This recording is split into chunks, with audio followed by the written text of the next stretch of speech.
ओम नमः नारायण। मैं शिवानी हूँ। अहिंसा के विषय में आज चर्चा करेंगे। अहिंसा का मतलब केवल किसी के प्राणों का रक्षण ही नहीं, किसी के प्राण का और किसी के सिद्धांतों का रक्षण करना भी है।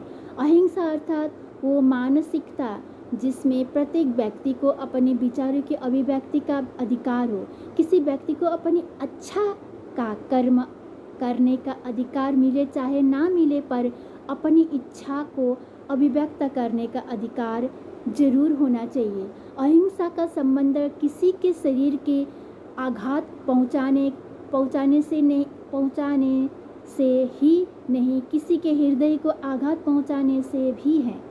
अपने कटु व्यवहार से किसी को आहत करना तो हिंसा ही है, मगर साथ ही आपके कटु व्यवहार से कोई अपने विचार भी आपके सामने व्यक्त न कर सके, या यह भी एक प्रकार से हिंसा ही है। दूसरों के अधिकारों के हनन को भी शास्त्रों में हिंसा ही बताया गया है। किसी के दिल को दुखाना भी बहुत बड़ी हिंसा है। गोली से तो शरीर जख्मी होता है, आदमी की खराब बोली से आत्मा तक हिल जाती है। अतः अहिंसा केवल आचार में ही नहीं, अपने विचार और बोली में भी रखना परमावश्यक होता है। किसी किसी की आदत ये भी होता है कि उसको एक वस्त्र ना पहन के भी बहुत सारे दुनिया में उसने ऐसा फैला के रखते हैं कि हम गेरू वस्त्र वाले हैं, फलाना है मेरे गुरु, ठिकाना है मेरे गुरु।